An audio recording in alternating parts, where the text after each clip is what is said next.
Pananampalataya sa Panginoon Jesus. Amen.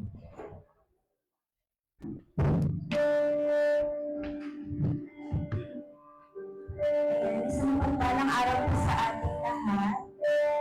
Hindi ko lang po tatanungin kung handa na ba kayo po sa Panginoon ng sa Pilipinas. Napakaganda, napakaganda ng araw na ito at alam namin dapat maisip pa lang natin sa umaga kung gaano ka importante ang kaya na inaamin natin para sa kayo upang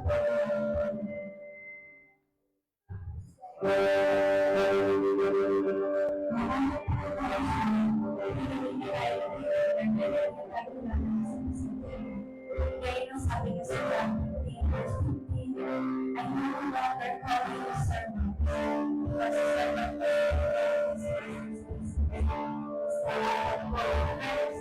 everything that I've heard from my Father have made known to you.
are my power.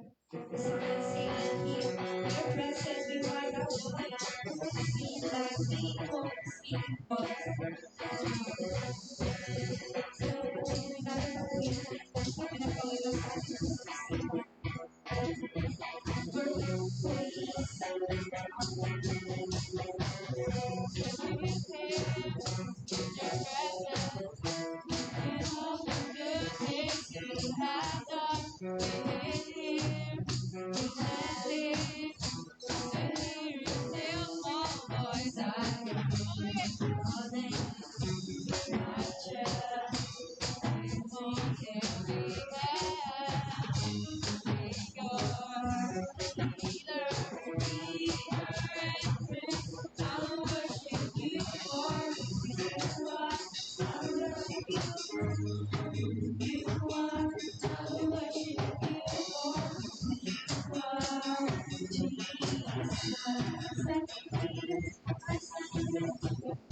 and focus our mind and hearts pray. Let's continue to speak to our God this holiday. Let's speak our fear, our doubts, and every storm that pinagdadaanan natin sa araw-araw. Let's focus our mind. I just want to speak the name of Jesus over every heart and every mind. 'Cause I know there is peace within your presence. I speak Jesus. Speak the name of Jesus.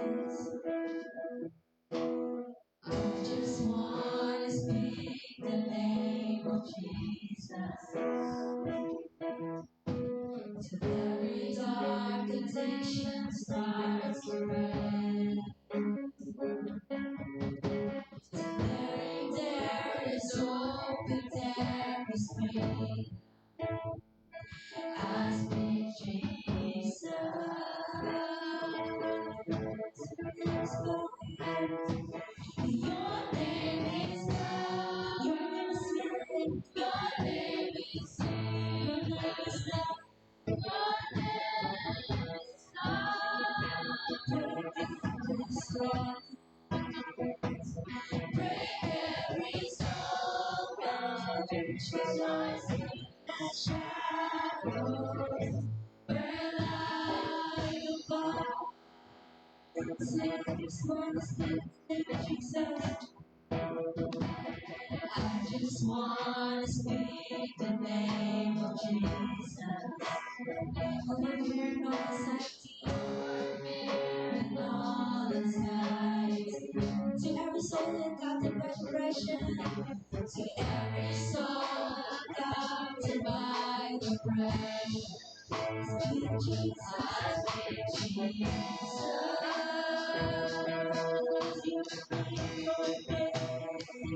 Your name is power. Your name is healing.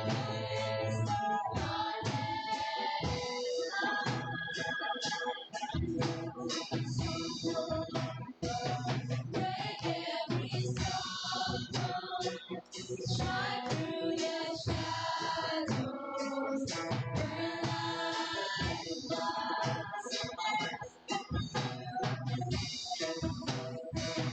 Your name is power. Your name is healing.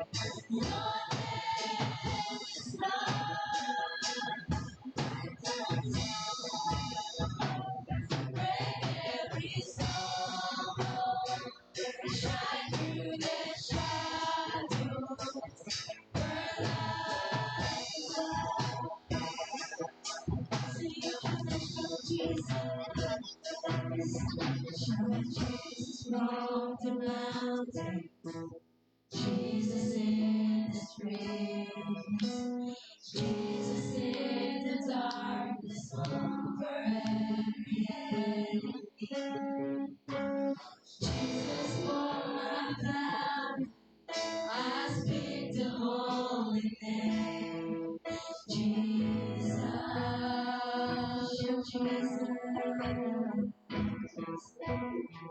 Shout Jesus from the mountain. Jesus in the streets. Jesus in the darkness over every enemy. Jesus for my family. I speak the holy name. Jesus. Oh, Jesus on the mountain. Jesus in the streets. Jesus in the dark. So every enemy. Jesus for my brother. I speak the holy name.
Jesus, we honor you, Lord, Panginoon, sa araw na ito.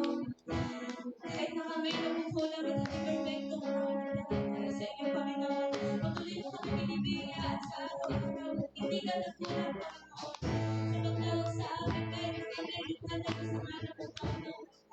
Patuloy mo kami binibigyan ng kabutihan sa araw-araw. Hindi ka nagbabago. Wala ka pang patuloy na namin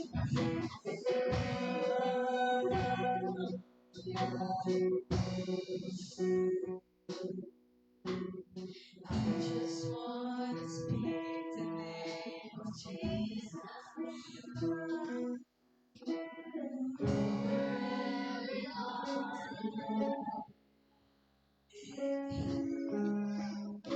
Yes, I know there is peace within your presence. I speak Jesus.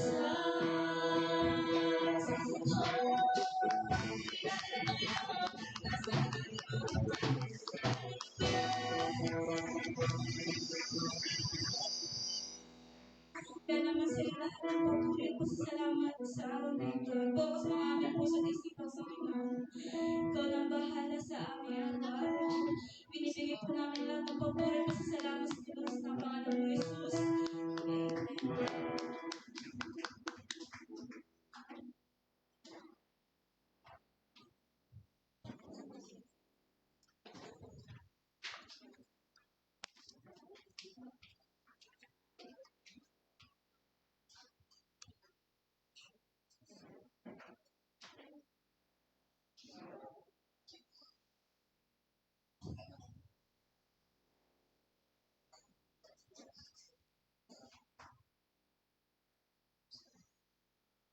Meron ba? Ano daw?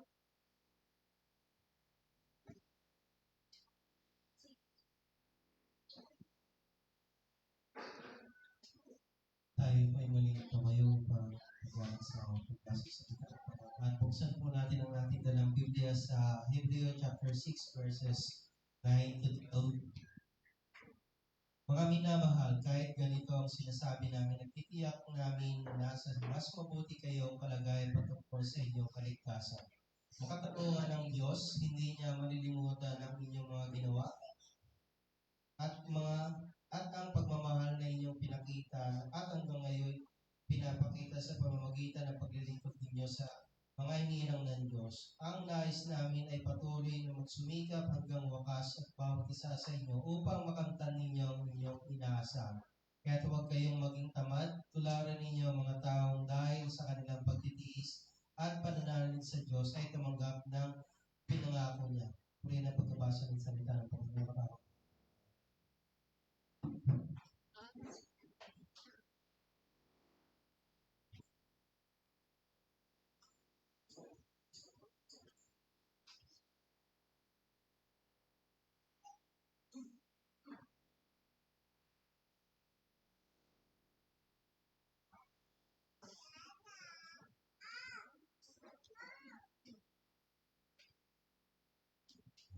Muli po, ating na at kasi sa ating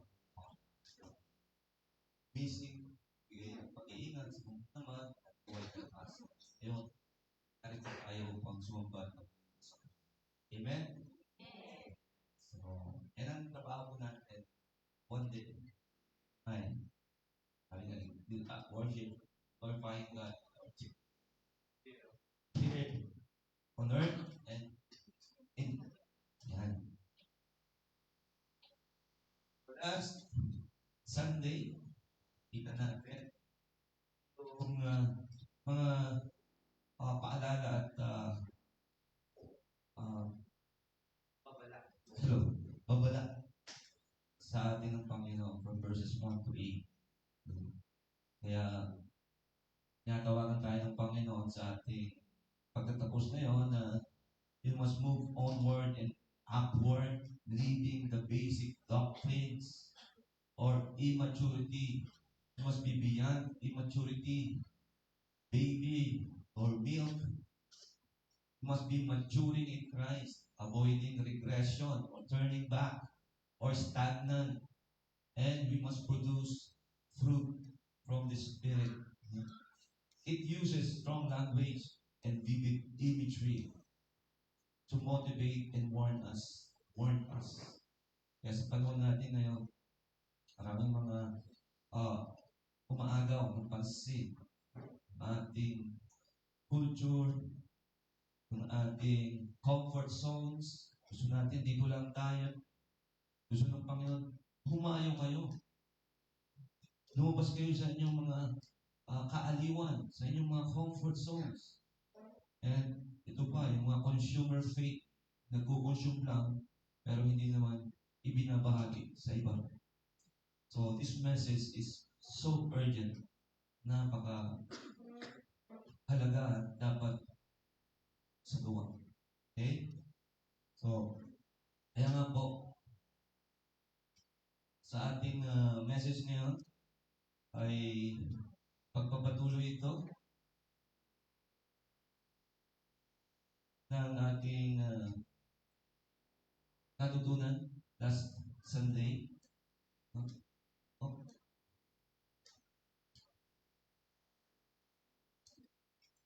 Diligent to the end, the things that accompany salvation. Masyadong diligent at the end or to the end, sa Tagalog, masipag hanggang sa wakas ang mga kasama ng kaligtasan. Tandaan natin na ang Panginoon ay darating. No? At ay manubuhay tayo. Tandaan niya, ang mga tunay na sa Kanya ay Kanyang pupunin at ipagsasama.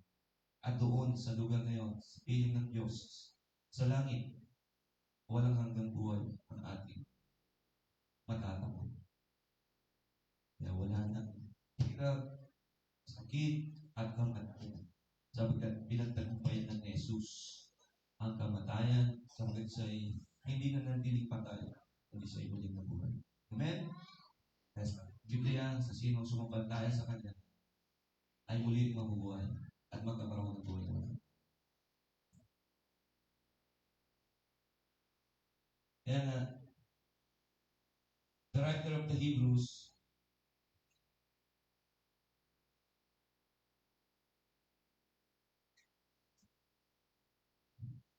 yung sumulat po nito, sabi, possible daw si Apostle Paul, pero para walang argumento, Hebrew ang sumulat nito.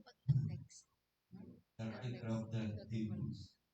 So, speaking of things that accompany salvation, whereas in the previous part of the chapter, they had been talking only about things concerning revelation and pointing to believers who may feel unnoticed, may feel they're doing the small service. Hindi ako masyadong ng Panginoon kasi taga-linis lang ako ng church, taga-punas, taga-map.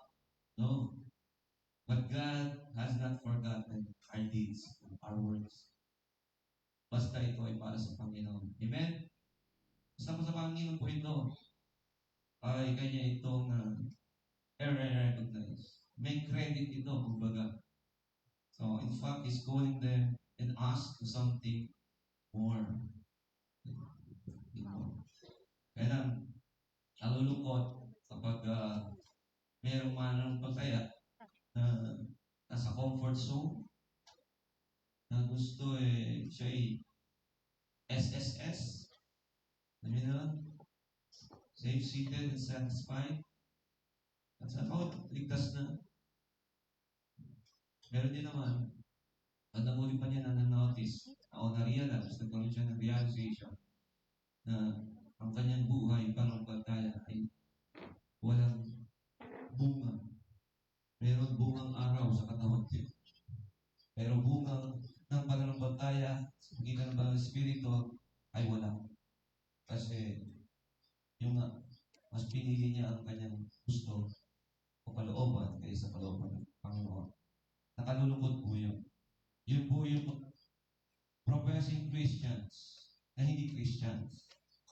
Actually, sa pinag-aralan natin last Sunday, ang meaning ng Christian, what is Christian? Followers, disciple, diba? Sabihin, ginagaya sa Kristo, anong ginawa niya? At yung ginawa ni Kristo, hindi madali. Yun ang pinakamahirap na nagawa ng isang nagkatawang tao. Sabi ko lang nagkatawang kasi pag sabi tao, tungtuwa yung isang grupo. Tao na nagkatawang tao. Yan. Okay? Kaya, ang pagiging mananampalataya, ang ating conformity is to be Christ-like. Not child-like. Huwag tayo mga feeling baby. Picture out nyo. Baby, tapos may bigote, dumitete. Kaya, babae man yan. Habat ng buhok na. No? Naka-make up pa, naka-upa. Tapos dumitete, kagad-kagad ng nanay. Diba ang sagwa? Okay? So we are designed to grow. We are designed by God to be mature.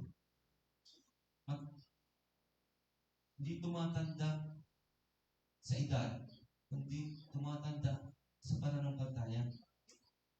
Sabi nga, marami ang lumalaki sa simbahan, grow in the church, but they didn't grow in Christ. Masakit. Pakinggan, ano? Sa mga nakauunawa. Pero ayan ang katotohanan po sa ngayon.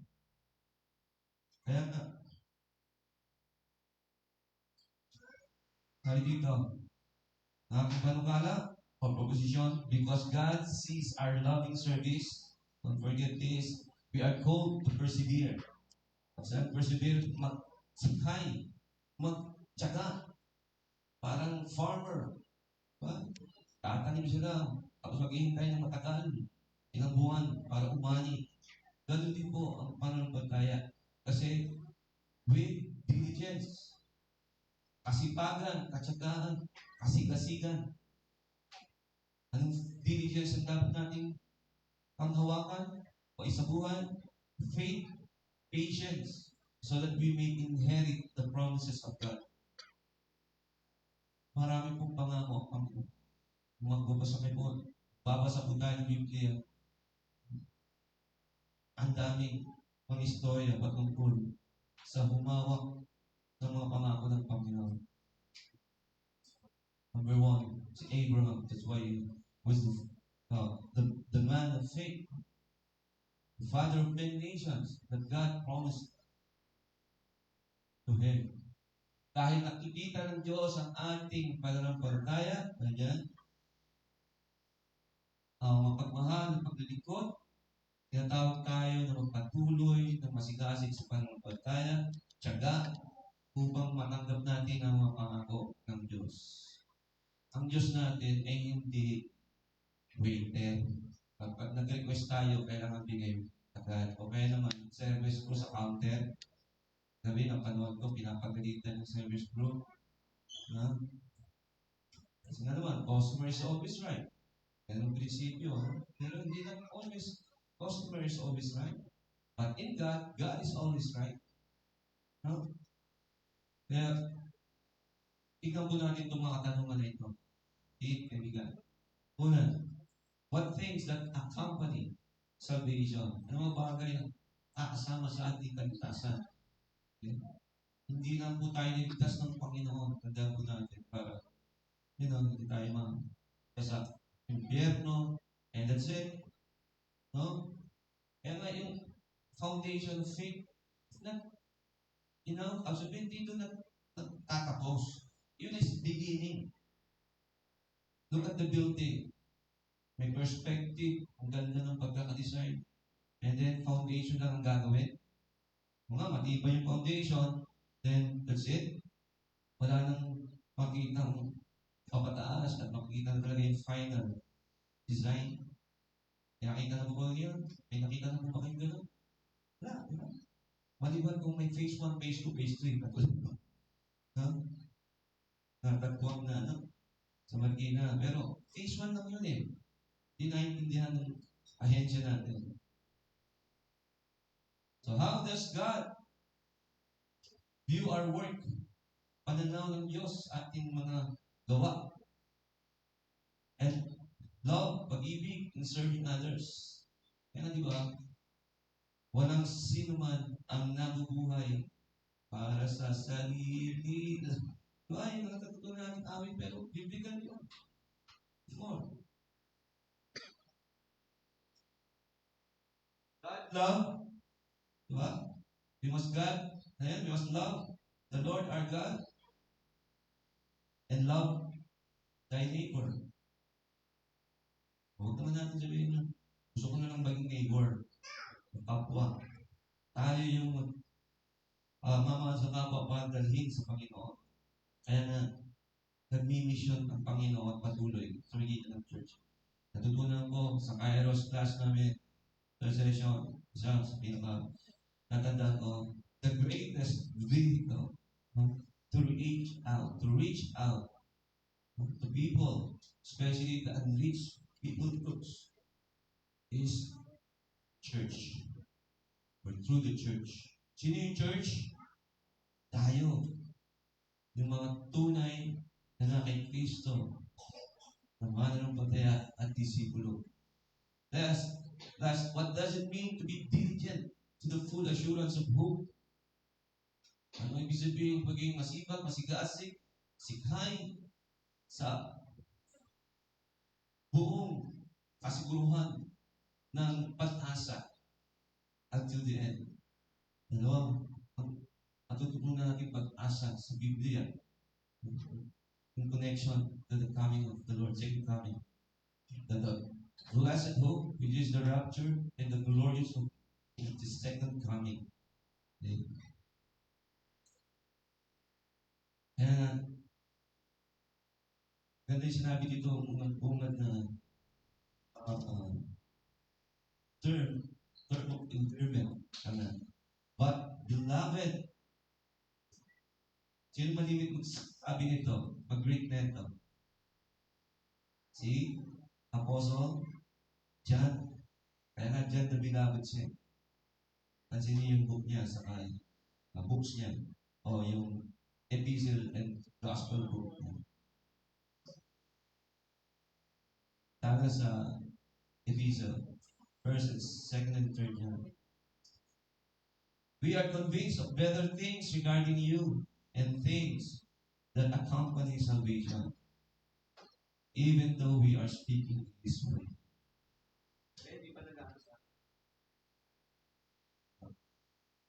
Mga minamahal, kahit ganito ang sinasabi namin, natitiyak namin na nasa mas mabuti kayong kalagayan patungkol sa inyo.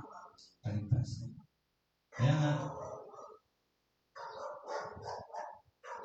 una, makita natin dito, notice how the writer shifts tone from warning to encouragement. He says, we are convinced of better things concerning you. Yung maganda yung encouragement niyo. Grabe yung warning.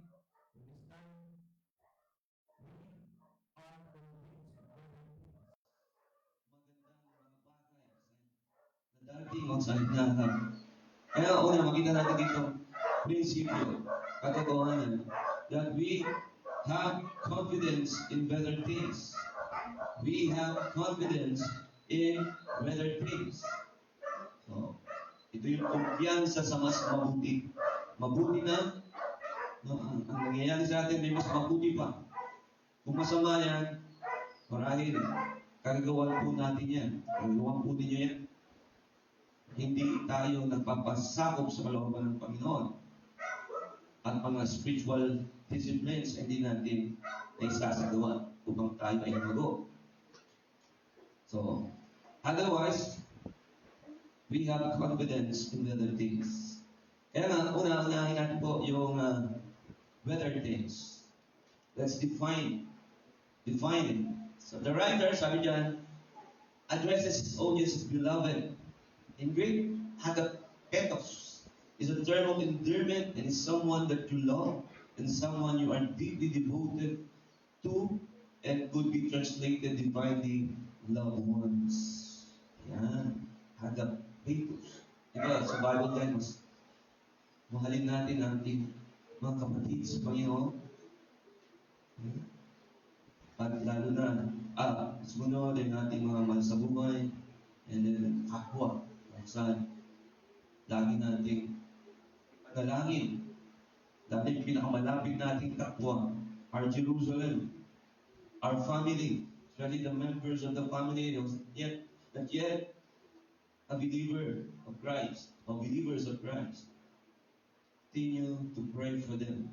Let's continue to pray for them. One day, makasama natin sa bahan, sa gawain ng Panginoon, and most especially sa heaven. Okay? And then I do believe, ang hawakan nyo, in Acts 16:31, ang sabi doon, yung household will be saved. Sabi sino nagsalita nun?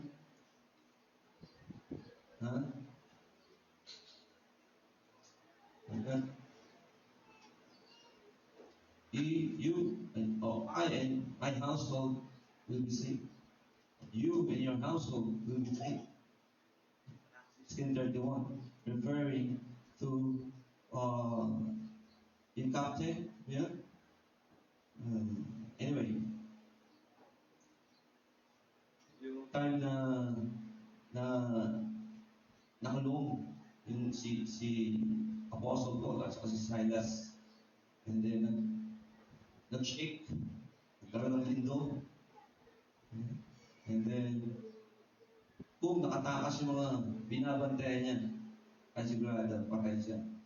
What nangyari? Andito kami, sabi Pablo, huwag ka malagal. Then afterwards, sinira nila Pablo. Kasi 16 na yun, chapter 16. Yung later than na may nangyari ka isip, magpanahon ng people. So anyway, panghawakan niya. Meron man na isang mananampataya sa pamilya, unti-unti, o di man, mabilis, ay lahat ay maliligtas, maging mananampataya. So, very things refer not to superficial success, but to the deeper realities of growth in Christ, maturity, and the fruit of salvation. Ganyan po. It's not a superficial success. It is the deeper realities of growth, maturity in Christ, and the fruit of the salvation given to us. So, secondly, and then yung things that accompany salvation, okay? And sabi dito, natakpan. Things that accompany salvation. The constant practice of the beloved in mystery demonstrate that the Holy Spirit had produced spiritual fruit in their lives. Sa Matthew 7:20, sabi doon, sa natin mga dalang Biblia, sa hard copy, the Holy Book, and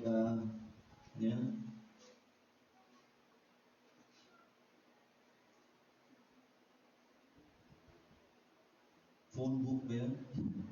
Holy Book. 7:20.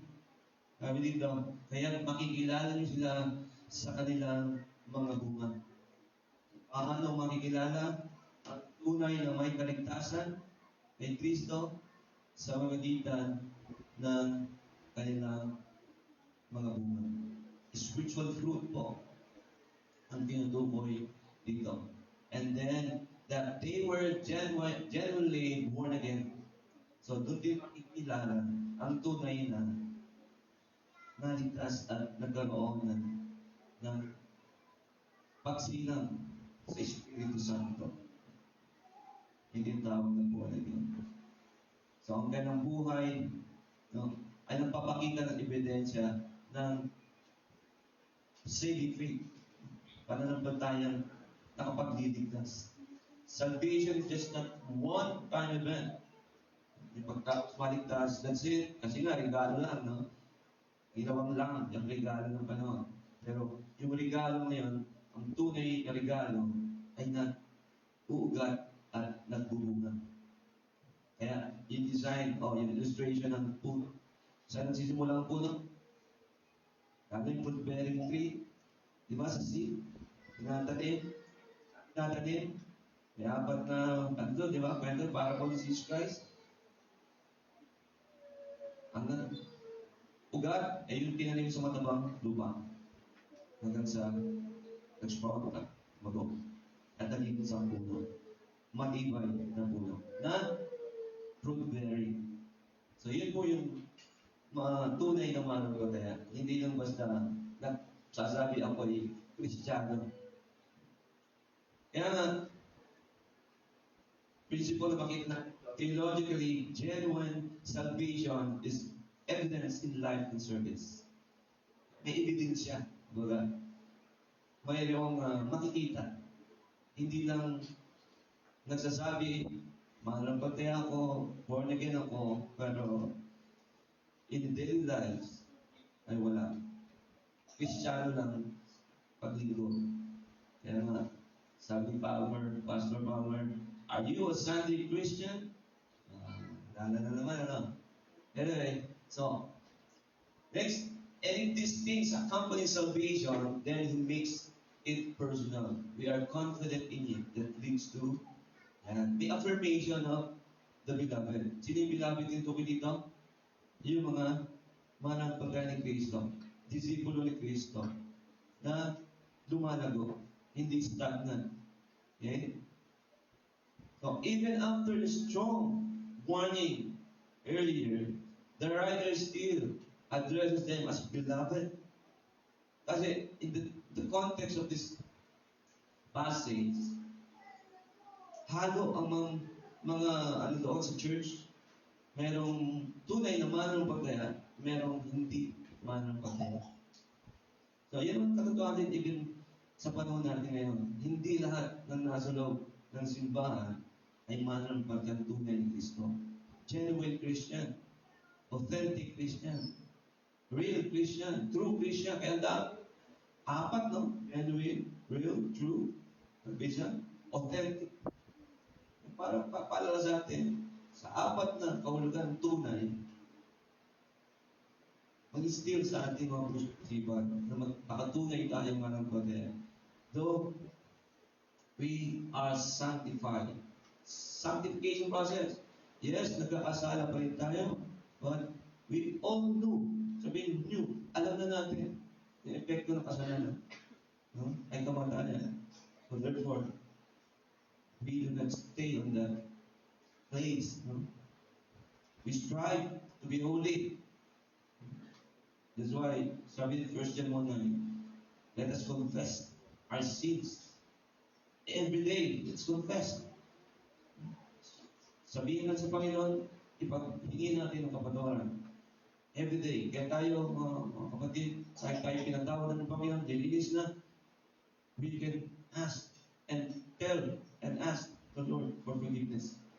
So that every day of our lives ay nasa-sanctified tayo. Sanctified tayo. Pinapaalala sa atin ang banal at mabuhay ng Diyos.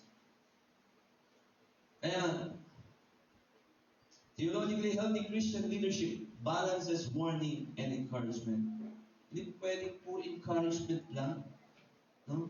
Yan yung message ng mga prosperity gospel preachers eh. Puro encouragement. No? Pag kayo Kristyano, gagaan ang buhay nyo. Mayayaman kayo. Basta laki kayo. Mapabigay. Kasi wala silang tuturo patungkol sa kasalanan, patungkol sa pagsaway, o pagsuway, at pagsuway. No? Kasi masasaktan nila ang prinsipyo nun. Kaya nga narito yung mga tao, kasi nga sugatan. No? Sugatan sila. May mga sakit sila sa spiritual. Tapos, sasabihin mo pa ng mga warnings, ng mga again, ng mga seeds. Kaya, hulog sila sa impyerno. Kaya tayo narito, kaya tayo under sanctification process because we're not already complete o holy.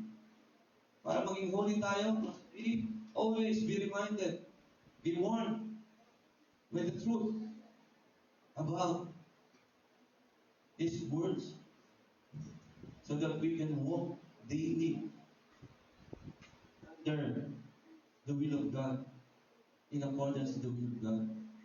So, secondly, for God is not unjust so as to forget your work and the love which you have shown toward His name by having served and by still serving the saints. Pakita niyo po? Serve and still serving the saints. We are designed by God to finish well. Matapos tayo sa mundong ito, kung ibadaling ng Panginoon, buhay pa tayo. Matapos sa ating buhay, na we finish well. Sabihin, maayos ang ating pagkatapos, pilman ng pagkaya ni Kristo. Tapos, sa lamay natin, sa burod natin, sa wake natin, puro glorifying words pertains to the word of God, to the life, to our lives. Dahil tayo doon sa punto na yun, na kalagayan na yun, mga kapatid. Kaya,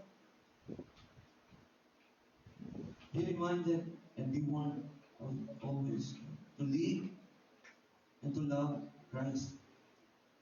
Kaya makatarungan ng Diyos, no? Righteous ang ating Diyos. Hindi niya malilimutan ang inyong ginawa at ang pagmamahal na inyong pinakita.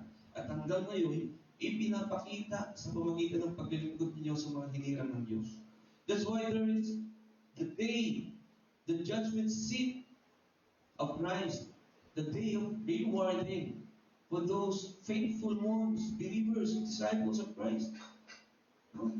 You will be given the crowns in heaven set for those who are faithful. Kita niyo po? Hindi malilimutan ng Panginoon. And that's why we must continue serving, sharing the gospel of Lord Jesus Christ and the words of Him. For His name's sake, for the glory of God. Kaya nga, notice how the focus shifts from what God thinks. We are convinced to what God sees. Ano yung nakikita niya? Your labor, your love. Your labor, your love. That's why, second point, second truth, visible labor and loving service. God sees all these things. Makikita ang paggawa at ang pagmahal na paglilingkod. First, the reality of your work, our work. And God notices our works. Kaya natin maging mas malalim pa sa pag-aaral sa Dharma. That's why we consider the Greek language, the Greek word, the original translation, or the original language, by the way, not translation, is from Greek. Yung New Testament. Toil as an effort or occupation. Toil, sabihin talagang sumikap, naghihirap siya sa paglilingkod, sa pagtatrabaho para sa Panginoon. So that which you do for His name. And God's justice demands that He remember the faithful. Even our unseen efforts, hindi nakikita. Kaya huwag niyo sabihin na hindi nakikita ng Panginoon. Hindi man nakikita ng ating mga kapatid, ng mga tao ang ating ginagawa, pero ang Panginoon, kitang-kita yan. Walang lingid sa Kanya. And it is not be wasted. Hindi masasayang. Kaya nga, may awitin ito. Hindi ko lang napagandaan yung magpakatatag. Napaawit naman natin yan. Magpakatatag. Diba? Magpakatatag. Huwag matinan. Laging sumasagana sa gawain. Yang alam natin na ang ating gawa ay mayroong kabulag. Ang shortcut ng buwan. Anyway, pag naawit natin, kompleto yan. So, paawit natin yan. Marami tayong mga awitin naman. Hindi naman masyadong lumo. Mga 100 years ago na naman. Before naawit natin. na magaganda. Theological. So, in Christian theology, labor of love is rendered before God. Labor of love. And God remembers your faithful effort even when humans don't. Yan. Yan. Yung theological aspect natin. Kaya sabi doon sa 1 Corinthians 15, verse 58, your labor in the Lord is not in vain. Mga kapatid, my beloved, yaman alam natin. Buksan niyo para mas tandaan po natin. Kaya, huwag po tayo magsawa. Huwag tayo mag-discourage. Tuloy lang. Go on lang. Unto maturity. Go on lang when serving the Lord. No? And God sees it. And He will reward us. Kaya mga kapatid, kung inamahal, kayo'y maging matatag. Hindi nakikilos na laging sagana sa gawa ng Panginoon. Yamang nalalaman ninyo na walang kabuluhan ang inyong gawa sa Panginoon. Promise yan. That's not a warning. And also, that's an encouragement. Promise and encouragement. Secondly, but it's not only word, there is also love. That's why the love shown towards His name. We must show to God the love for Him. This demonstrates agape. Yan. Kaya that's why meron tayong agape feast. Showing a love for God, love towards one another, to bind us continually towards God's reputation and towards His people. This is a sacrificing love. Talagang like what Jesus did, He sacrificed for us because of His great love towards man or human. But those who will be saved, those who are saved, and those who who really accepted Him as Lord and Savior and repented from his sin. And maturing. Hindi natatapos doon. Okay. The name of God stands for His honor. Your love honors His name. And Dorcas did, yan yung Tabitha. Another name niya. Whose acts of kindness jump over loving service. So, love for God. Wala dito. Anyway, love for God or God's name motivates faithful service to people. That's it. Love for God or for God's name motivates faithful service to people. And hindi pwede mag-stay na tayo sa ating sarili. Mahal naman ako ng Panginoon. Maunawaan niya ako. Hindi. Ang pagmahal ng Panginoon, hindi lang po para sa atin, kundi para especially His great commission. Actor in great commission. His great mandate. The first, the last, sabi nga, the last command our first priority. So, thirdly, under visible labor, loving service. Finally, the writer says your service is continuing in the past and in the present. So, we must have the ongoing nature of ministry. Kaya ang tanong, nagpapatuloy ba tayo o sarili mo, nagpapatuloy ba ako sa ministry? O yung ministry, wait ka lang dyan. Nakipag-bargaining, nakipag-compromise. No? Pag natapos ako, dati, pag natapos ako sa pag-aaral, magtutuloy na ako maglingkod sa Panginoon. Ngayon, nagtatrabaho naman. Ang sabi naman, pag natapos ako pagtatrabaho, na regular ako, maglilingkod ako. Laging may may kondisyon. Hindi nakita na bago pa tayo nang lumaki hanggang magtatrabaho, mag-aral, matapos, planado na lang Panginoon yan. Hanggang sa dulo ng ating buhay. Kaya tunay na mananampalataya po ay nagpapatuloy sa ministry. Kaya mga may church, subukan nyo walang church, mag-ministry ka. Kaya mo? Ha? Sabihin mo, ministry ito ng Panginoon. Ikaw lang mag-glorify nun. And we are not designed to glorify ourselves. We are designed, our chief end is to glorify God. Nakalulungkot, there are professing Christians, na gano'n ang view. Tapos marinig mo before, tinulungan ng Panginoon, tapos, then, trabaho na, then, asa na? Na dati namang nag-ministry. Di ba? Kaya, sabi dito, yan, the ministry is not one event, but a lifestyle. Like gospel sharing. No, it's a lifestyle. Christian service is not a sprint, but a marathon. Ano yung marathon? Patagalan nyo. Patindihan ng endurance. 5,000, 20,000. Ng takbo. So, ganun po ang pananampalataya. Patatagan. Yan. Endurance. Perseverance. Requires perseverance. Consistency. Kaya marami dito pagdating sa consistency. Inconsistent na.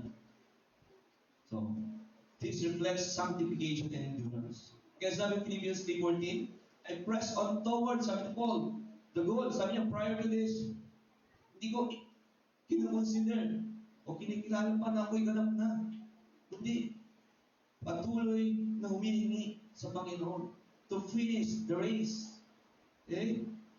At during the time, siya niya sinulat ito sa kulungan.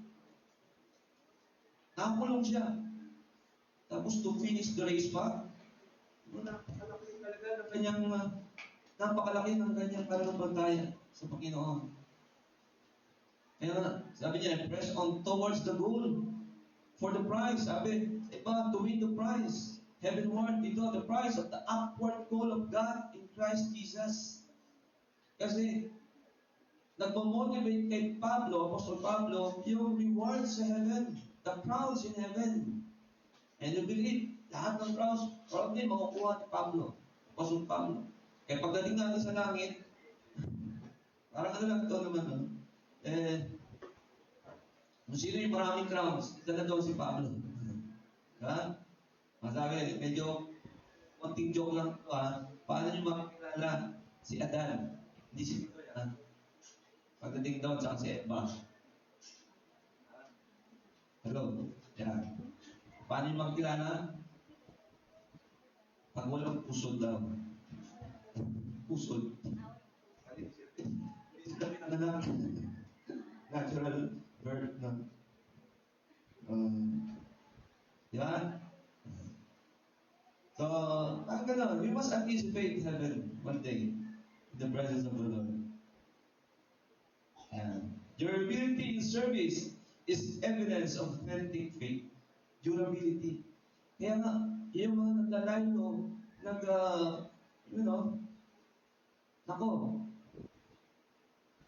make a self-reflection, a spiritual realization. If you are true, genuine, authentic, real believer of Christ. Hindi ko masabing Christian. Kasi, ang tunay ni Kristiyano, ito po yun. Nagpapatuloy sa pananampalataya, naglilingkod sa Panginoon through the church where you belong, where we belong. So last, let's pray for others as well. Kaya we are encouraging by God to continue praying one another.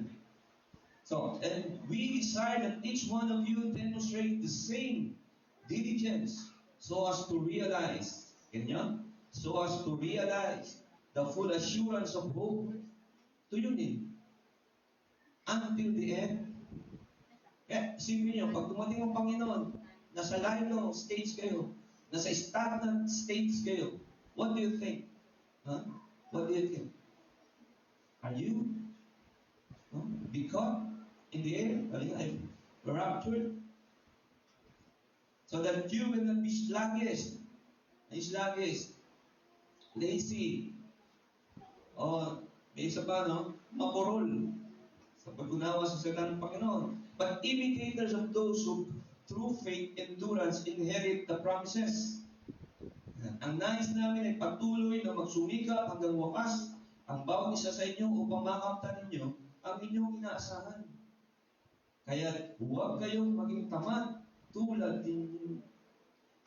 ninyo ang mga taong dahil sa kanilang pagtitiis at pananalig sa Diyos ay tumatanggap ng mga pinangako ng Panginoon. Kaya sabi ni Pablo, dun sa makamtan nyo ang inaasahan,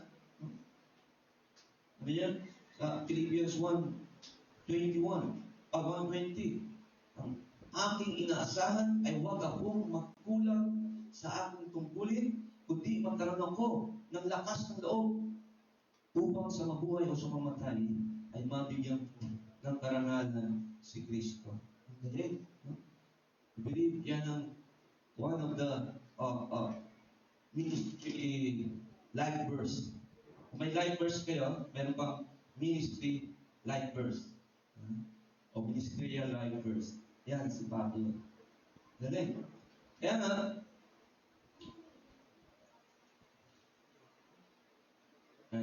so confidence plus service is equal to a calling to diligence to the end. A calling to diligence to the end. Kaya, that's why we must have a diligence toward full assurance of hope until the end. We must finish well. Finish well.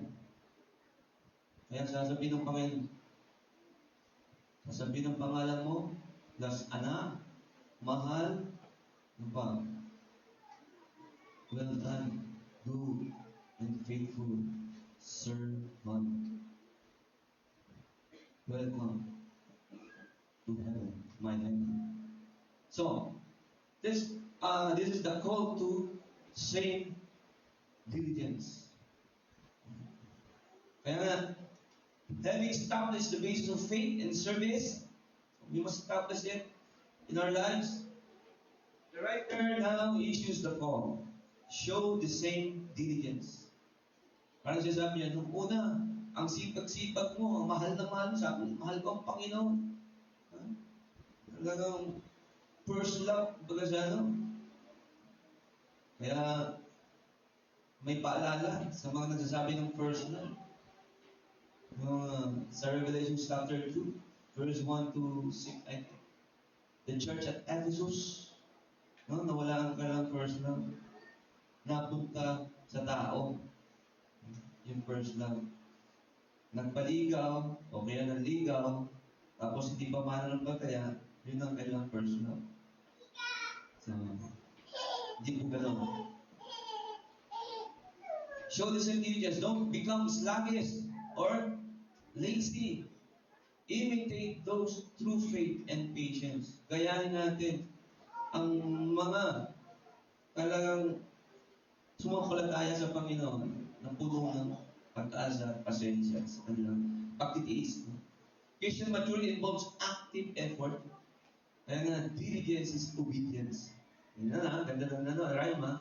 Diligence is obedience. That empowered by grace.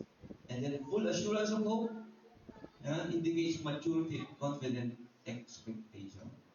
This one, we must have hope pursued with diligence until the end. Pag-asa, na pinipilit talaga, pinupursige ng may pagtitiis, pagtitiyaga hanggang wakas. Yun po ang tunay na mananampalataya.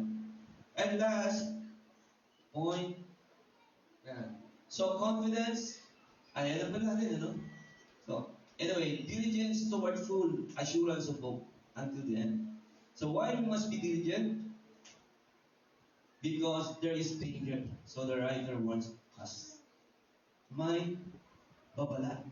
Kaya first, Ay, nasa third na ba tayo? Ano? Third na. Sorry. So, we must have, we must be reminded that there is the danger of becoming sluggish or pagiging lazy. Lalo na ngayon, marami ng bagay na nakaagaw ng atensyon sa atin mula sa Panginoon o sa Panginoon. We are in the day or age of instant. Huh? Instant. Instant noodles. Then sabihin, puro touch na lang, no? Wala lang, hindi ka na pagpapawisan. Ngayon nga, di ba? May mga, sa China ba yun? Nag-start na sila ng transpo ng drone. Tapos meron pang sasakyan na walang driver. Sasakay ka na lang. So marami. Wala talagang mapapractice, hindi mapapractice yung paggawa, pagtsatsaga. So there is a danger. Kaya nga, tingnan natin yung Greek word ng sluggish or lazy. Okneros. Okneros. Indicates spiritual lethargy. No? Lethargy. Alam mo yung lethargy? Ang lethargy po,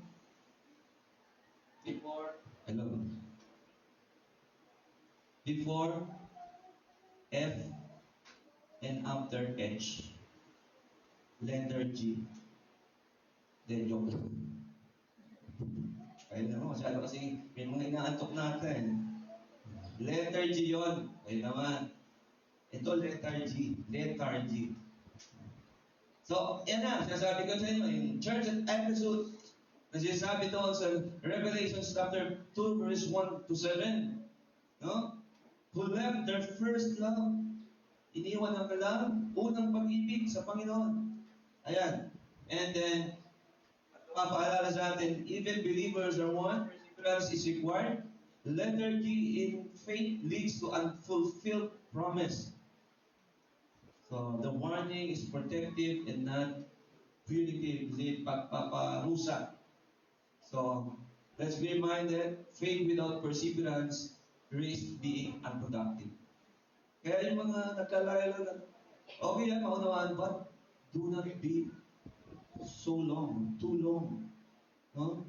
In your comfort zone, in your staying stagnant, ay, isipin nyo, pag dumating ang Panginoon. Okay, so, what's the remedy? Imitate those. No, yung nagtiis sa pananampalataya, nagtiyaga, nagtiis, that leads. It leads. So, imitators of faith and patience inherit the promises. Tandaan nyo, ito, niyo ulit yung Greek word ng faith, pistis. Pag lack of faith, ano kaya ang Greek word? Siyempre, babawasan mo rin yan. Anong Greek word? Just kidding lang ito naman. Ito lang. Pisti, malaman. Buhay niya mapapisti. Kasi lack of faith. Di ba? Ganun naman eh. Nakakaras tayo ng pagting pagsubok. Dahil na rin mostly sa ating pagsuwayat, kawalan ng pananampalataya. Nakumpletin natin yung business. Plus, patience leads to inheriting God's promises. Kaya siguro, nag-stagnan, naglalaylo. Kahit sabihin pa niya na, nagbabasa naman ako ng Bible, nag-pray naman ako. Hindi maging effective po yun. Naglalaylo ka eh. No? Nawawala-wala ka na, andap ka na eh. Go back to the first love, sabi na. Alalahan mo, yung iyong unang sinabi, Lord, nagsisisi po ako sa aking makasalanan, kinikilala ko na hindi ko kayang bayaran ito at ikaw lamang, Panginoon Jesus. Kaya, humingi ako ng kapatawaran, tinatanggap kita. Ano yung ibig sabihin? Go back the day that you have, repented and accepted the Lord Jesus Christ. The gospel message of the Lord, minsan yan ang dahilan. Hindi maliwanag ang Ebanghelyo ni Kristo sa iyo o sa atin. Ang tendency, nawawala-wala. Parang alitap-tap. Wala na rin mga alitap-tap ngayon, ano? Nung araw, paglaro mo sa bahay, kapag lalaro mo yun, lalagay mo dito sa kamay, yun. Ang ganda-ganda. Ngayon, wala ka lang alitap-tap. So, Christian maturity involves both trust and perseverance.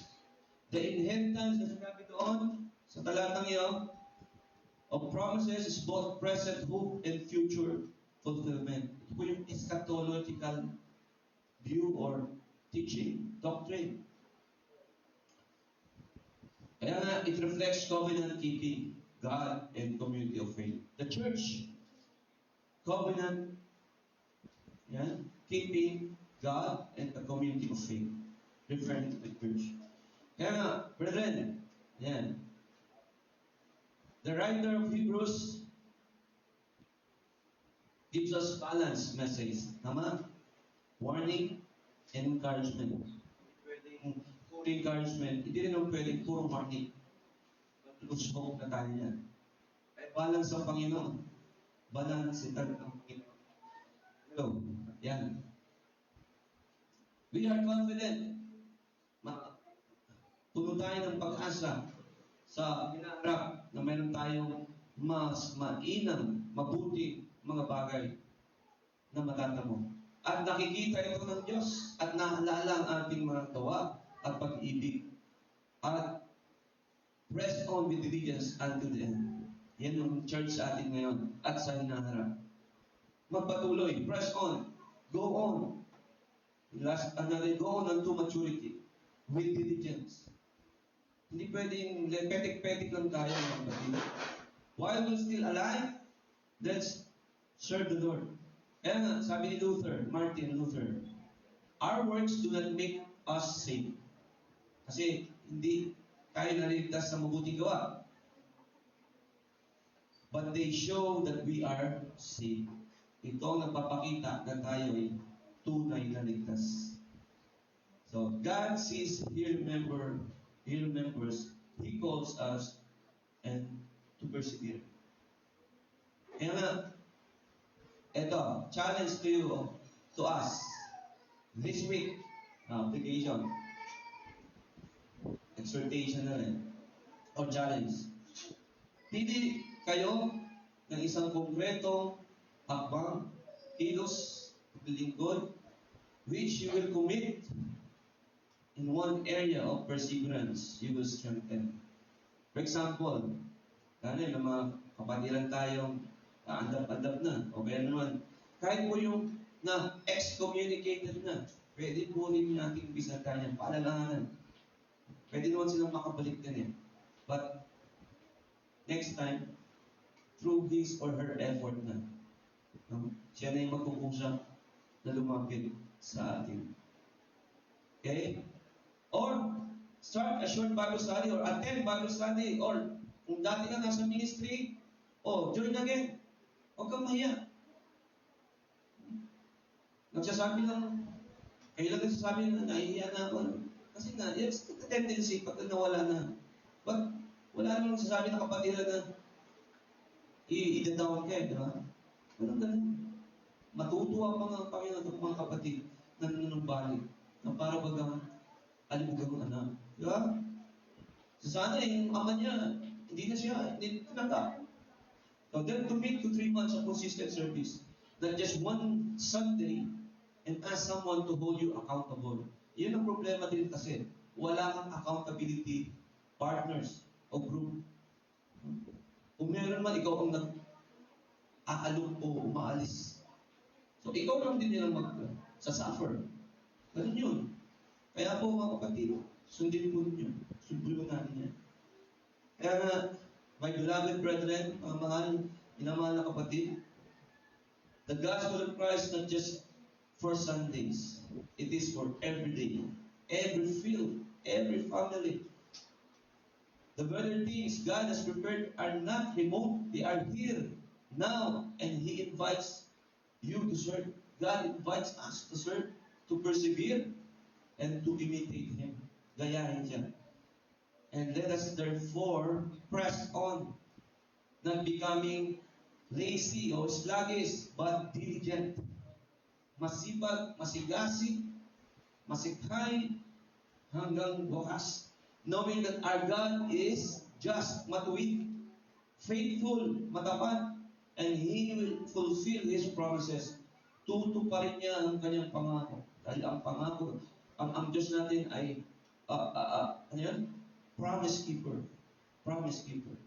And let us endure that at the end of our lives, we may receive the fullness of whom we profess. Okay? And one day, face of God, well done, good and faithful servant. Make that as our motivation, no? In facing God one day.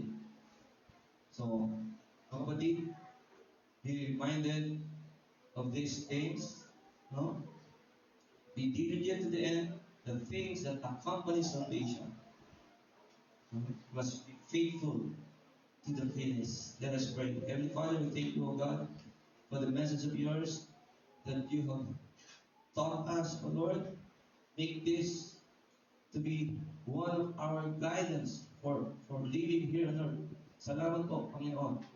At hindi mo kami pinababayaan, Panginoon. You have better things and many more things to come for us, store for us, for those who are faithful. Thank you, Lord. Teach us how to be faithful to the end, and we must continue to serve you more until we still alive here on earth. Salamat po for the lives that you're given us, O Lord, to be used by you, God. Bless all of us here, O Lord. In Jesus' name we pray. Amen. God bless us.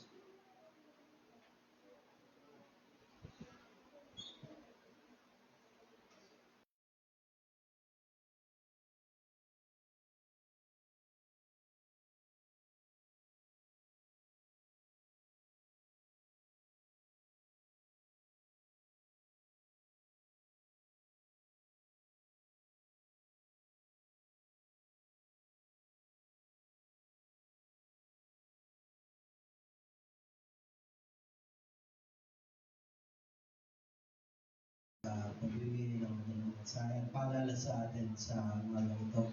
At yan naman po ay dala po tayo sa ating pagbabalik ng mga biyayang pinagkaloob sa atin ng Panginoon. At bago po tayo mga biyaya, we do reflect ourselves sa ating pagbibigay, siya sa atin natin ng ating puso sa ating paparal natin. Pinabalik sa Panginoon ang mga biyaya tinanggap natin. At share ko lang po ito. Sandaling exhortations. Kung tayo po nag-invest or nag-invoke ng mga bagay na sa tingin natin ay lalago sa hinaharap, why do we invest that last forever? Yung kayamanan natin ay i-invest din natin sa Panginoon. Alam natin na we reap it sa hinaharap na patuloy siyang lalagay, hindi mo, sabi nga din, diba, sa Mateo chapter 6 verse 19 to 21, huwag kayo maging po ng mga kayamanan dito sa lupa. Dito may naninirang insekto at kalawang at may nakakapasok na magnanakaw. So, hindi na dapat tayo mag-focus sa pag-import sa mundong dito. Alam natin masisira. We must focus din sa pagbibigay sa mga bagay na mananatili. At yun ay ang salita ng Panginoon. At yun din sa kayamanan. And ipagkatiwala din natin na we give because we trust in God. Diba? Sabi nga ng Panginoon Jesus sa Mateo chapter 25 up to 26. Diba? Kung paano hindi nagkukulang o hindi nagiging worry ng iba. Therefore, I tell you, do not worry about your life, what you will eat or drink, or about your body what will you wear? It is not more than clothes. Look at the birds of the air. They do not sow or reap or store away in barns, and yet your heavenly Father feeds them. So, are you not much more valuable than them? So, ano bang pag-alala natin sa Panginoon ay bigyan natin ng matapat na ating puso para sa Kanya. Kaya gawin po natin.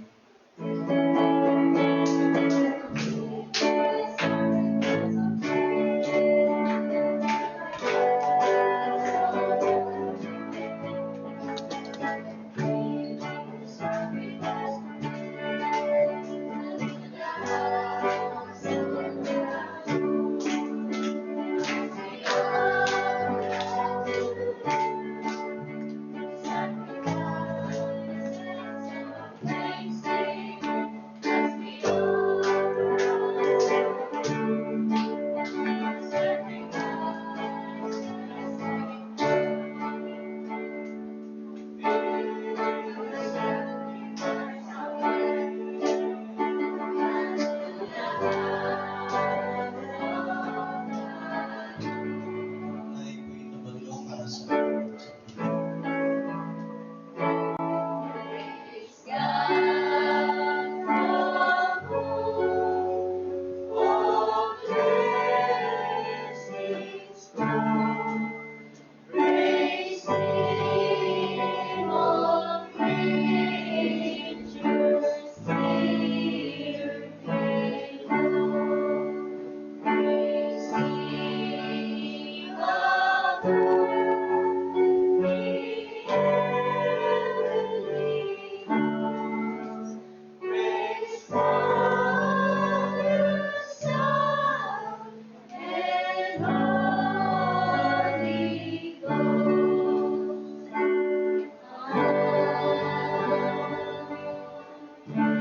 Ay, praise po din. Panginoon Diyos, salamat po sa mga bagay na ito na patuloy may pinagkakatiwala sa amin, Panginoon. Sa atin po ang aming puso na binibigay namin sa iyo ng tapat, Panginoon, at bukal sa aming kalooban, ang mga bagay na ito at pinagkakatiwala namin sa iyo, Panginoon, ang mga kalalangin ng aming puso na nagiging hadlang upang balik sa iyo, Panginoon. Pinagkakatiwala namin sa iyo lahat ng ito, Panginoon, at bigyan po kami ng patuloy na kalakasan na aming magagamit, Panginoon. Nang sa ganon, maging pagpapala po kami at huwag kayong tagamit-gamit ang mga bagay nito, Panginoon, sa ikinalawin ng kaharian dito sa fortune sa buong pala po, Panginoon.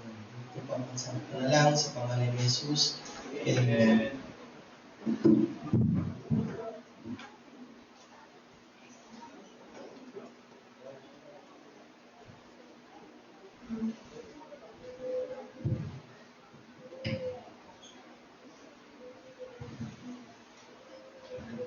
Tayo po ay dumako sa pag-aalala sa lipunan ng ating Panginoon Jesus. At ito po ay niutos niya o tagubilin niya na alalahanin.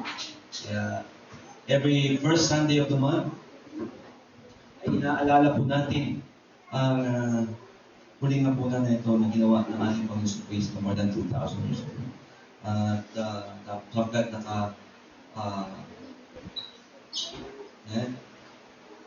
may katuruan dito na patungkol sa kanyang ebanghelyo na siya ay nagsakripisyo. Bago siya nagsakripisyo, siya ay naghuling hapunan. Siya ay, and afterward, siya ay pinarusahan na hindi naman sapat para sa kanya. Siya ay naging worst criminal para sa atin na hindi naman talaga siya the even criminal, but for His great love towards us, ay tinanggap niya yun. At praise be to God, hindi siya nanatiling patay doon sa krus. Doon sa libingan, hindi siya yung muling nabuhay. Kaya tayo, mga sumubad tayo sa Kanya, panghawakan po natin yun. Okay? Kaya, abangan natin ang pagdating ng Panginoon. So, sa punto ito, tayo po'y magsiyasat ng ating mga sarili sa harapan ng Panginoon. At itong mga elementong ito, ay simbolo lamang po ng dugo at katawan ni Kristo. At ito po ay hindi tunay na naging katawan at dugo ni Kristo.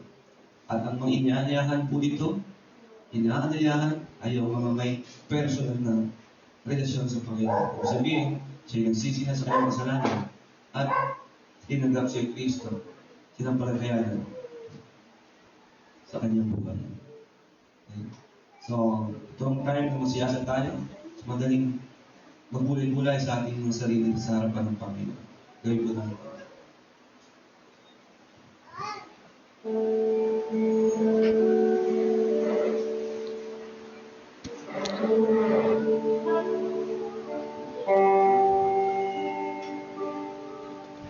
Dakilang Diyos, maraming po salamat sa pribilehiyo na muli kami po ay makapag-alaala ng iyong huling hapunan.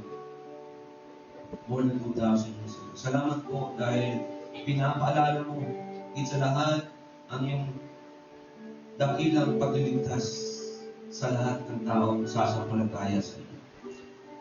Kaya nalain po Diyos na itong pag-aalaala ito ay tunay na sumapuso ang isip namin hanggang sa huling hininga ng aming buhay. Kaya nalain po Diyos na tuloy mo kami linisin, bukawin, at magsiyasat at sa lahat lumago para ikaw po ang malulati sa aming buhay. Sa iyo, bless you.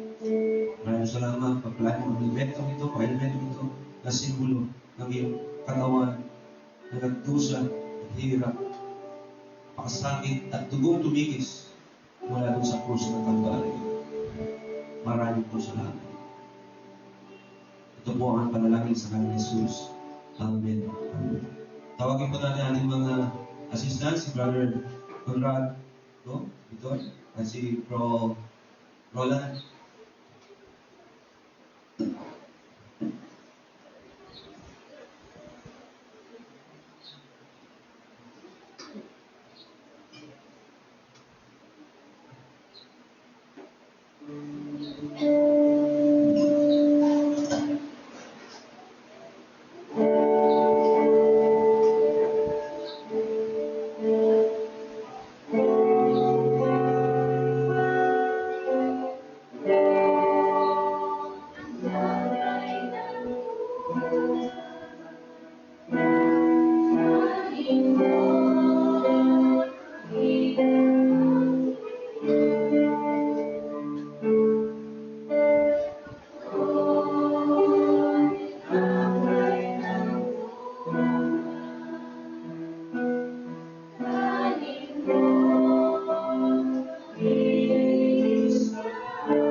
Ang tinapay.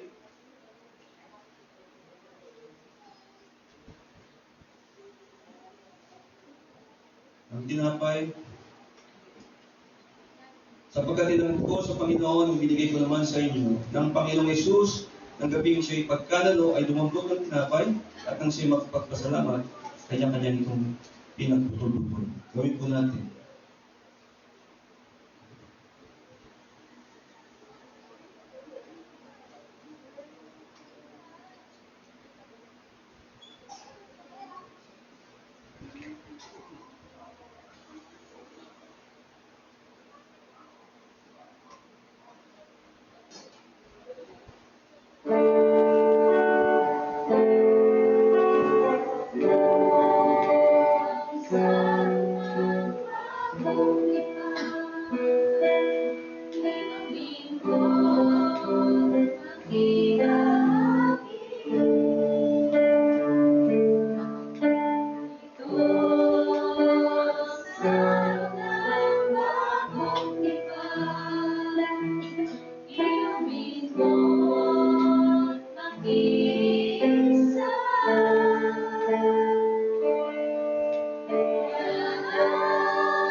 ang saro.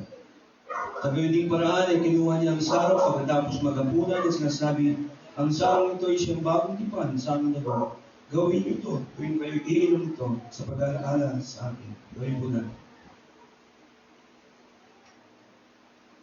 Ayaw po'y manalangin.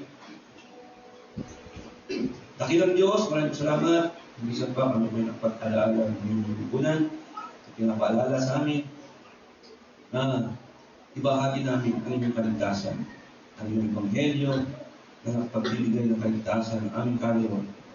At dalangin po namin, O Diyos, pagtuloy namin maalala ito at lalo na ang inyong pagbabalik. Ako ang panalangin sa ngalan ni Jesus. Amen. Amen. Kahit po'y dumako sa sagutan, pagbigkas ng ating Church Covenant.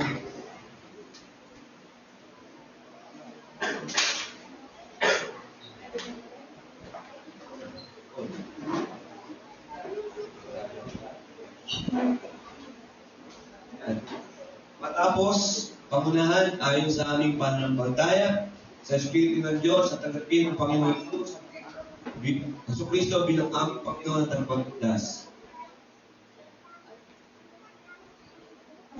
Sa aming kabahayagan ng pananampalataya, matapos mabautismuhan sa ngalan ng Ama at ng Anak at ng Espiritu Santo. Kami ngayon sa harap ng Diyos at ng pagtitipong ito ay buong kaintimong galak na nakikita sa Panginoon bilang katawan ng Kristo.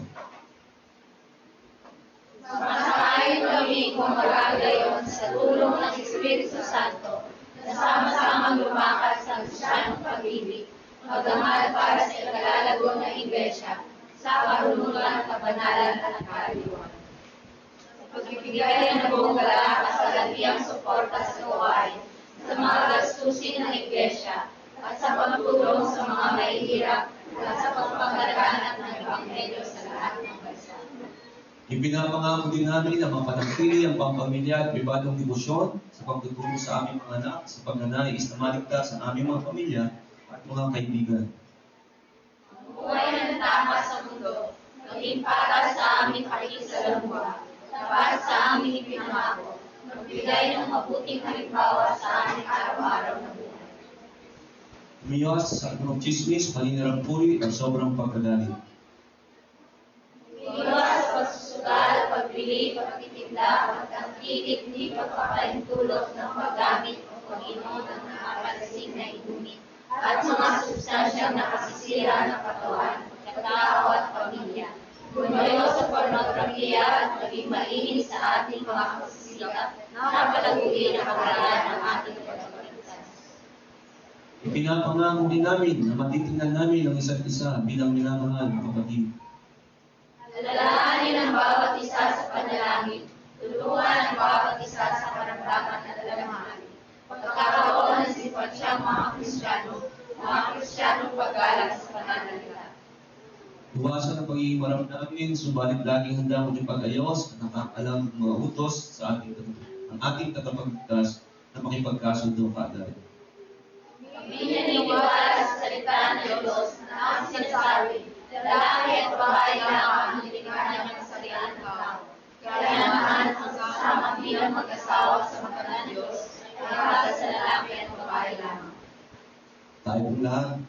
Napakangako namin na kung kami ay lilipat ng lugar sa lalong madaling panahon, ay gagawin namin ipag-isa sa ibang iglesia kung saan maaari namin dalhin ang diwa ng kasunduang ito at ang prinsipyo ng salita ng Diyos. Tayo.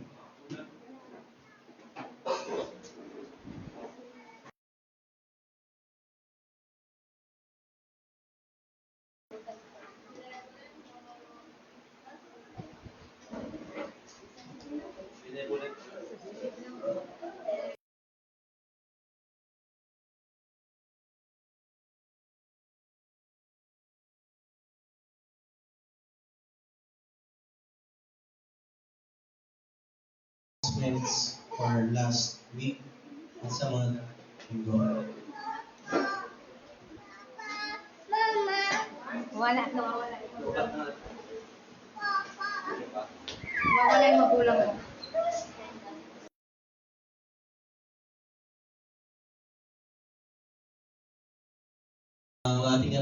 last October 26 ang adult youth ng worship service ay 23 at ang children ay 12. Discipleship seminar last October 26 din, ang adult youth ay 15. Nakarang prayer meeting October 30, ang adult youth ay 16 at ang children ay 7.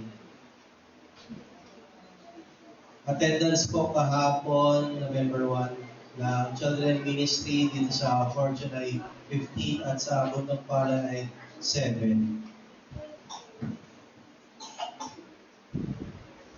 Attendance din po kahapon ng Mother's Ministry dito sa Fortune ay 6 at ang music ministry naman po ay 11. Sa darating na prayer meeting November 7, ang ating presider si Sis Marilugo, ang devotional ay ang ating pastor. Ang ating worship presider sa November 9 ay si Sister Winnie Go.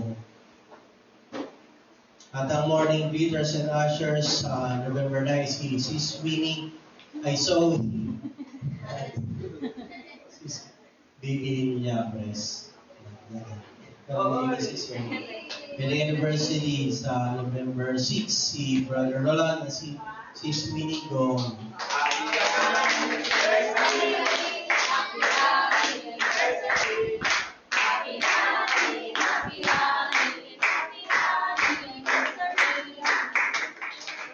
Sakto sa mga bulan. Adjust nila sa prayer meeting. Ang ating Chico Heart Giving and Offering last October 26 ay 10,500. Atin na po sa mga nais pong bumulong sa ating kapit sinapin na po every day from 5:30 to 6:45 dito po sa ating house church. At sa Ministry of Biscuits, patuloy pong nagpapasalamat ng ating church sa mga patuloy na nagbibigay upang maging kabahagi itong ministry. Simpleng pamamaraan siya, but still malaking bagay po yung nagagawa nito. At salamat din po sa mga patuloy na nagtuturo church na ginagamit ang Panginoon para sa ating ministry sa mga bata. Family retreat. Ano na to? Malapit na.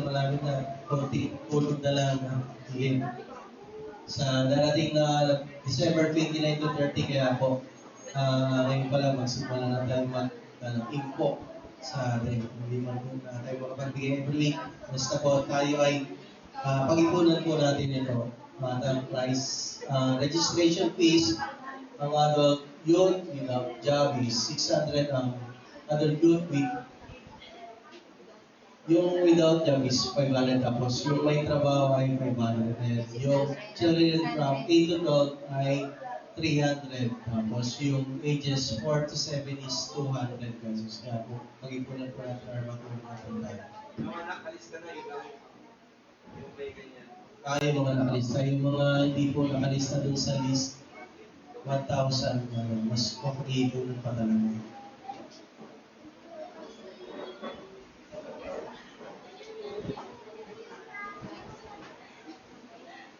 Agape Feast po, next Sunday, second Sunday of the month or second month. So, po, makikabahagi po tayo ng isa-isiping pamamaraan rin natin yung ministry dito sa ating church. Hindi naman po na matter na kung ano man na still yung presence na kasama natin ang baptism is mas mahalaga niya. Kaya na po lahat tayo makatulong. After po ng ating worship service ay discipleship and seminar training po at umiiwan po tayo.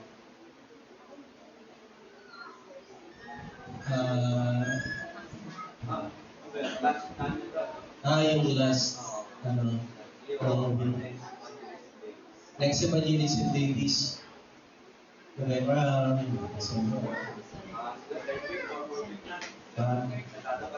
nearly 2/3.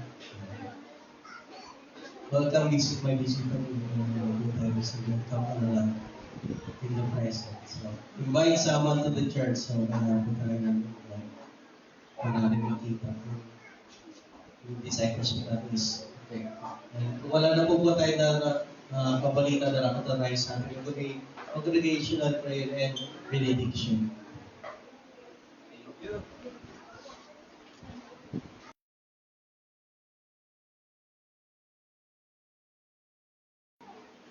Ayan. Praise God. At pasalamatan natin. Nakikita niyo ba yung ating display or decoration? Courtesy of yung ating artist dito, no? Designer, si Jesus Angel, with her, mga assistant.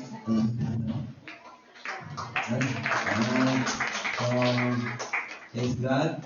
Mayroon tayong katulad na itong mga skills or talent na binigay sa atin ng mga kapatid. Gabi pa, isang gabi pa yata, gabi na sila natatapos. Kaya, pagpalaan kayo patuloy ng Panginoon. Pasko, November pa lang. Pero, ano na natin yung spirito ng Christmas. Tama ba yun? Ano yun? Simoy ng Christmas. Yan. So, salamat sa Panginoon. Ano ba? Nais ko rin na-announce na next Sunday, i-announce ko po yung mga ma-elect na i-affirm ng congregation na first set of deacons and deaconess sa church. Preparation sa talagang leadership core ng church na staying as coordinators. We started the coordinatorship preparation for talagang leadership in the church. So, next Sunday na. Then, next Sunday, magkakaroon tayo ng election. I-affirm natin dito, next Sunday, kaya pag-pray natin, sila, magpo-post na lang ako sa GC, kung sino yung mga yun, then next Sunday, ano natin sa and then, yun na, pagdating ng anniversary, doon na sila parang i-install. So, kaya yun lamang po, at ano po ba ang ating balita? This coming, wala ng event, following, yesterday ba yun? Last day na meeting po kami sa meeting plan. So, the meeting, may sagawa po natin yan. Okay? So, let's all stand, pag-pray po natin, may mga karamdaman na ating mga kapatid. Sino ba? Si Eros, ibang ina, si Vivian, yung aming hipag, asawa ni Jonathan, ang kapatid na nag-donate ng 4 na CCTV. By the way, ayan po yung isa, nakatutok sa akin, kasi gumagano niya pag nakasense ng tao. Na doon sa taas, parsonage, sa Palomers Hall. Yung isa, i-install ko sana kahapon. Dala pa ako ng hagdan. Kaya maiksi na yung ladder ko pagdating, hindi at kaya abot. Para tinawag natin si Kai Soto, SK Banyan. So, manghihirap po ako. O baka meron pa yung ladder ng mga baba. Pwedeng makahiram. Para ma-install natin yung para sa labas. 4 po kasi yan. So, praise God. Yung ginamit yung aming bunsong kapatid at may asawa. Pag-pray natin yung asawa niya, mga anak, malapit na. First week daw ng November. Si Slaysa. So, let's all stand. At kung meron ba sa inyo may karamdaman, sabihin niyo lang po. Siya may mga sakit dito. Si Ate Beth. Sustenance, maintenance. Let's pray. Yes, Lord, maraming pong salamat, Panginoon. At minsan pa, kami po ay tumutulong sa inyo as a church, as your believers, disciples. Unahin ko na po yung mga kapatiran namin na may health concerns. Hindi ko makalimutan. Una, si Sis Leiza, na kung saan sumasakit na daw po ako yung tiyan dahil malapit na po siya. Due date na niya, itong first week of November. Dalagay po namin maayos at safe delivery, Panginoon, sa kanilang baby boy. Nawa, Panginoon, maalusog. At dahil din po si Lisa sa pangalan na ito. At safe and sound naman. At lumabas ang baby na healthy, Panginoon. Hindi po si Lisa. At provisions din sa kanilang hospital bills and material o iba pang mga pangailangan sa kanilang sa kanyang pagsilang, Panginoon. Dalahin ko, Diyos, ang patnubay ng gabay na ibigawan sa kay Sis Lisa, sa kanyang baby at sa buong pamilya, Panginoon. Kaya din po si Sis Eros, sa si Sis Bibian, Sister Bibian, tuloy mo silang bigyan ng gandang kalusugan, kagalingan, Panginoon, sustenance, maintenance, sa kanyang, lalo kay Sis Bibian, maintenance sa kanyang stroke. Tuloy mong pagpalain ng kanyang body, Panginoon. Kaya din po si Ate Ben, pagpalain mo ng kung ano po ang kanyang liit na karamdaman o maintenance, pagpalain mo siya ng kalakasan, magandang kalusugan, Panginoon. At kagalingan na rin, Panginoon, sa kanyang liit na karamdaman. Provision sa kanyang maintenance. At kami din po, Jesus ay ako, at bupat na rin ito, ay gawa ng patuloy ng gandang kalusugan, kalakasan at kagalingan. Tinatas ko po ang buong mundo sa kapayapaan at kasaganaan sa mga nagkakagera, land and seas disputes, kapayapaan ni Kristo ang maghaling, Panginoon. Kaya din po sa aming bansa, tulungan mo, Panginoon, na kami umangon mula sa lumbok ng korupsyon, cancer ng korupsyon, at ng mga katiwalian sa lahat ng ahensya ng aming gobyerno, kung saan kilalang-kilala ang buong bansa, ang Pilipinas, sa lahat ng ibang bansa, Panginoon. Nakalulungkot man, pero higit sa lahat, patuloy namin kinadalangin na si Kristo ang siyang maghari sa mga puso ng bawat Pilipino, especially sa mga nasa pwesto, nasa gobyerno namin, Panginoon. Mula sa presidente namin, DBM, hanggang sa pinakamababang pinuno na ang bansa. Kung saan magkaroon ng puso na talagang matatakot o may takot sa Diyos at sa lahat. Hindi gagawa ng anumang personal gain, lalo sa kanilang buong angkan. Kaya dalayan ko, Diyos, aming batas ay maayos, kasi ayos at magkaroon ng tunay na batas na talagang may isa sa batas at may isa sa gawa ito, Panginoon. Na ang lahat ng Pilipino, especially yung mga nakaupo sa pwesto, ay mga matatakot na gumawa ng mga korupsyon, katiwalian, o mga bagay na labag sa batas, Panginoon. And Lord, sa iyo po namin patuloy na idinudulugan. Puno kami ng pag-asa na one day ang bansang Pilipinas ay aamon at ang mamumuno ay may takot sa inyo, Panginoon. And Lord, inatas po namin ang Church MTWC, different ministries and ministers, tawag matutulong pa, at magkaroon talaga ng sakripisyo. Yung comfort zones namin, ito din maalis. At bagamat talagang mahirap ang paglilingkod, subalit isipin na lang namin na kayo ang unang nagpakita ng paghihirap para sa amin, kaya kami narito, Panginoon. Kaya dalangin namin, magkaisa kami, katuwang, tungo sa iyong layunin na maligtas ang lahat ng sino mang mananalig, Panginoon. Ang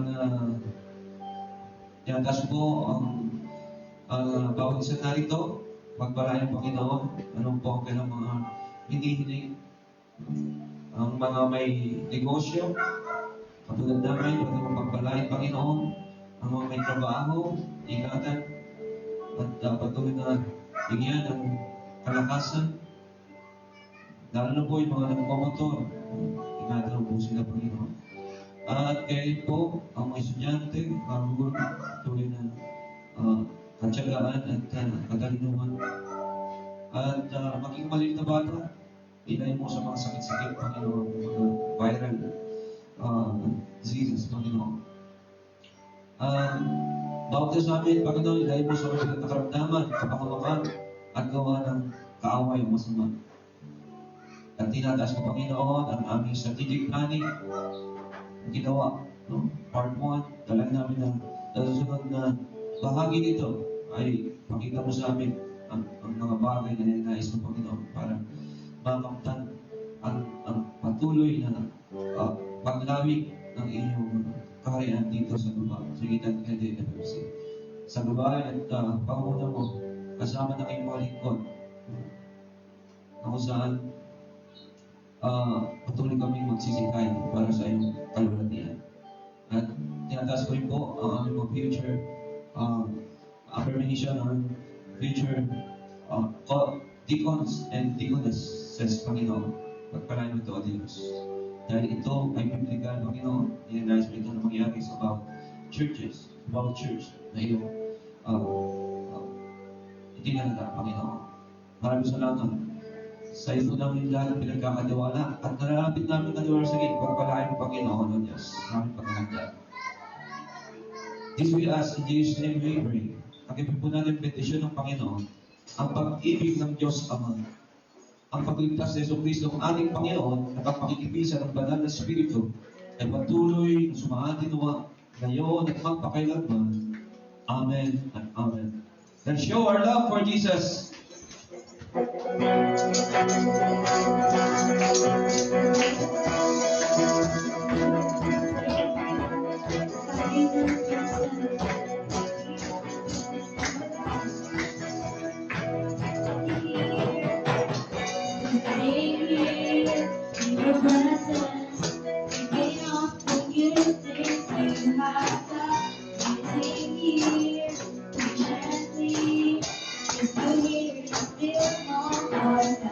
Just